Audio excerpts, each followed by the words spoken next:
mère de 2 enfants, toulousaine depuis peu, s'est confrontée au pot de banane à la pierre chauffée de 12 à 13 ans. À l'époque, elle vivait à Yaoundé, la capitale du Cameroun. Même si aujourd'hui elle a du mal à se souvenir de certains détails, la douleur, les cicatrices, les traumatismes sont encore là. Rebelle de nature, elle a réussi à dissuader sa grand-mère de ne pas faire la même chose sur sa petite sœur. Une vraie prouesse, elle raconte. Quand je te dis repassage des seins, pierre chauffée, à quoi ça fait écho? Si tu me dis repassage des seins, pierre chauffée, ça me rappelle de très mauvais souvenirs.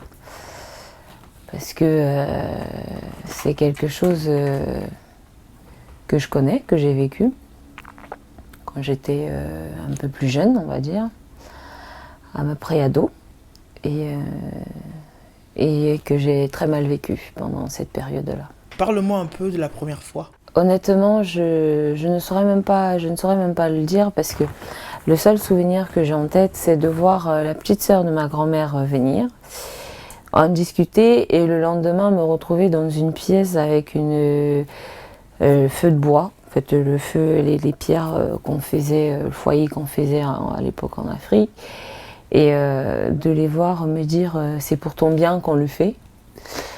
Et de prendre justement cette pierre qui était chaude et de presser ma petite poitrine qui sortait à peine, qui ne demandait rien à personne, quoi. Mais ça devait faire atrocement mal. Tu ne pleurais pas? Je hurlais, mais j'étais tenue de partout. J'étais tenue sur les jambes, j'étais tenue sur les mains. Parce que quand justement au moment où elles ont introduit la pierre, pour moi ça a été fatal. La peau de banane encore ça allait, mais la pierre ça a été fatal. C'était très très douloureux. Déjà que j'avais les seins qui sortaient, qui me faisaient super mal. Donc du coup je me débattais, mais vraiment de toutes mes forces. À deux, elles ont très vite su qu'elles ne pouvaient pas me maîtriser. Et les jours d'après, il y avait d'autres tantes qui se rajoutaient pour me tenir les bras, les jambes. Ça a duré combien de temps? J'ai un très très vague souvenir de ça parce que pour moi, ça a duré limite une éternité, même si c'est pas le cas. Clairement, si j'ai bonne mémoire, 1 an. Et quelles étaient les raisons avancées par ta grand-mère? J'avais des seins qui sortaient. J'étais une femme. Il y a des hommes dehors. Il fallait que mes seins rentrent, que c'était trop tôt. Je devais avoir 12 ans.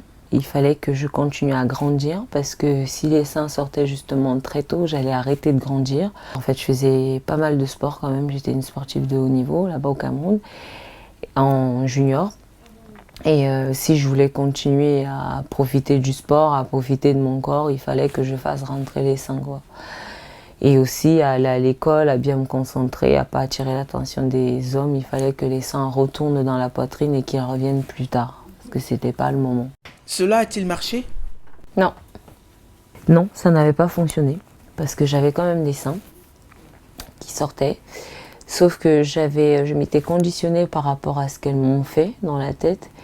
Et je m'étais conditionnée au fait que les seins, c'est pas bien en fait pour une femme. Donc du coup, quand je sentais ma poitrine vraiment être présente sur un t-shirt ou sur un vêtement, moi-même je faisais tout pour le cacher maintenant. Ta petite sœur a failli aussi passer par là. Raconte un peu. C'est quand ma petite sœur a commencé à grandir, elle aussi elle a eu des seins. Et qu'un jour j'arrive et je la vois en fait en larmes en se disant, je dis mais qu'est-ce qui t'arrive? Bah écoute, elles m'ont pressé les seins avec de la peau de banane chauffée, machin. Et c'est là où je dis non, c'est pas possible, ils m'ont fait vivre ça, ils vont pas aussi lui faire vivre ça à elle, quoi. C'est injuste. C'est à ma petite sœur où j'ai ouvert les yeux et j'ai dit non, il faut que ça s'arrête en fait. En tout cas dans ma famille personnellement, pour les autres je sais pas. Mais j'ai dit, si c'est une pratique générale ou une coutume ou je sais pas quoi, non. Dans la mienne, en tout cas, je vais stopper ça parce que le monde évolue, les mœurs évoluent. On va pas rester dans une époque où je ne sais même pas laquelle. Donc non, il fallait pour moi que ça s'arrête à partir de ce moment-là. Comment est-ce que tu as fait pour dissuader ta grand-mère? Comment est-ce que j'ai fait pour que ma petite sœur soit pas victime? Ça a été très violent. Ça a été des heurts. Et se mettre à affronter sa propre grand-mère sur quelque chose qu'elle vous dit qui se pratique quand même depuis un certain temps dans la famille, faut avoir du cran, faut y aller quoi. Et il faut envoyer du lourd. Ça a été des moments où je venais carrément tirer ma petite sœur dans leurs bras en disant « Vous êtes complètement malade ». Les matins, comme je connaissais les horaires où elle venait me chercher, bah moi je réveillais ma petite sœur à ce moment-là, je dis allez barre-toi, barre-toi loin, casse-toi, jusqu'à ce qu'elles vont se fatiguer. Et ça a été ça jusqu'à ce qu'elles en ont eu marre et elles se sont dit non, c'est pas la peine. Et aussi parce que surtout j'ai menacé ma grand-mère de le dire à ma mère. As-tu gardé des séquelles? Après cet épisode-là, j'ai plus jamais aimé mon corps. Déjà, j'aime pas montrer ma poitrine. J'aime pas quand on me dit mettez-vous à poil. Je dis le bas, mais le haut non. J'ai du mal. Je sais que j'ai des marques sur la poitrine aujourd'hui très claires. Quand on regarde, si quelqu'un prête bien attention et connaît bien la peau africaine ou noire, on va voir une différence de coloration, de pigmentation en fait au niveau de mes seins. Il y a des points bruns, plus bruns que ma couleur de peau, qui font comme des taches et des points de beauté. Et pour moi, ça ne m'avantage pas. Ça ne m'avantage pas, et aussi le fait d'avoir cette petite poitrine que je me traîne aujourd'hui. Prévois-tu de te faire refaire les seins? Oui, il y a toujours cette lueur de refaire les seins. Mais il y a cette question de se dire, ça va changer quoi en fait? Est-ce que c'est ça qui va te permettre de finalement accepter ce qui s'est passé dessus, de finalement ne plus les regarder comme si c'était des étrangers sur ton corps, ou c'est un travail que j'effectue toujours aujourd'hui en fait. Il n'est pas encore totalement fait. Je suis toujours en perpétuel questionnement là-dessus. Ma question peut paraître bête, mais est-ce que tu t'imagines, tu te vois faire ça à ta fille?